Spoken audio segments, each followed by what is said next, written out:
పాలనలో రోడ్లు గుంతలమయమైపోయింది.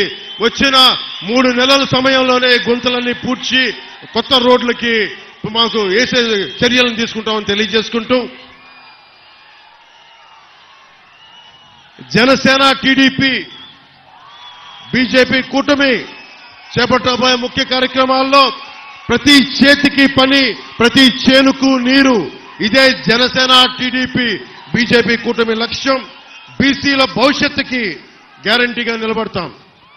మీరు పోలవరం ప్రాజెక్ట్ ఇందాక తణుకులో మాట్లాడుతా ఉన్నా.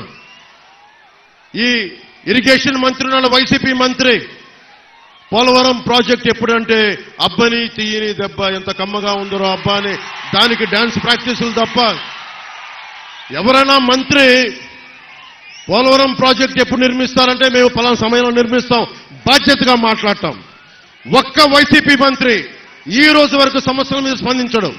ఏదైనా మాట్లాడితే చంద్రబాబు గారిని వ్యక్తిగతంగా నిందిస్తారు, నన్ను వ్యక్తిగతంగా నిందిస్తారు.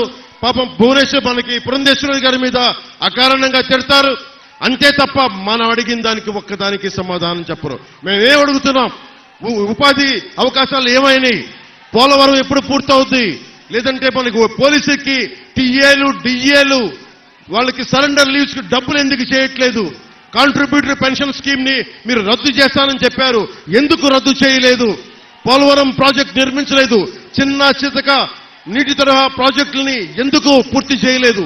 ఏ ఒక్కదానికి సమాధానం అడిగినా డిఎస్సి నోటిఫికేషన్ ఎందుకు చేయలేదంటే మమ్మల్ని, మా కుటుంబ సభ్యుల్ని అందరినీ పచ్చిగా తిడతారు. ఇలా బూతులు తిట్టే వాళ్ళందరికీ ఒకటే చెప్తున్నా, భవిష్యత్తులో జనసేన, భారతీయ జనతా పార్టీ చాలా బలమైన సంస్థాగత నిర్మాణంలో తెలుగుదేశం పార్టీ ప్రభుత్వం స్థాపించబోతుంది. ఒకళ్ళొకళ్ళకి తాట తీసి కింద కూర్చోబెడతాం, మర్చిపోకండి.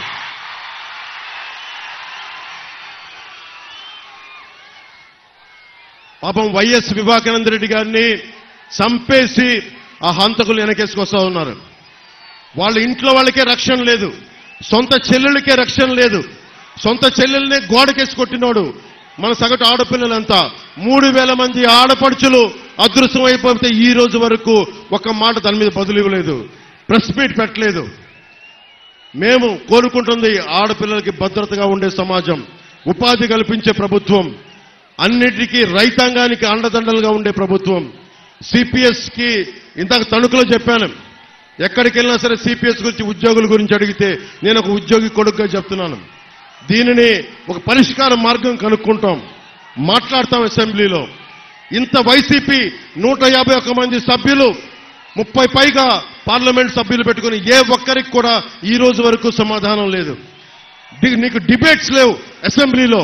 మీరు ఊహించుకోండి, ఇప్పుడు దాకా జరగని అద్భుతమైన డిబేట్స్, చక్కని డిబేట్స్, పరిష్కార మార్గాలు కూటమి ప్రభుత్వం రాగానే 2024 మే 14 నుంచి మనకు జూన్ తర్వాత రిజల్ట్స్ వచ్చినప్పటి నుంచి నిజంగా ఒక ప్రజాస్వామ్య బలంతో కూడిన ప్రభుత్వం, బలమైన రాష్ట్ర సంక్షేమానికి కోరుకున్న నాయకులు ఎలా పనిచేస్తారు?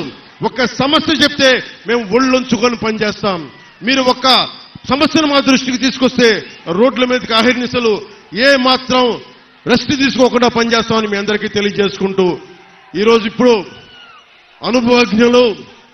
అనుభవజ్ఞులతోటి, ఆయన అనుభవంతో రాష్ట్రాన్ని బలమైన పదంతో మార్గంలో నడిపించిన సీనియర్ నాయకులు, తెలుగుదేశం జాతీయ అధ్యక్షులు శ్రీ చంద్రబాబు నాయుడు గారిని మాట్లాడమని కోరుకుంటున్నాం.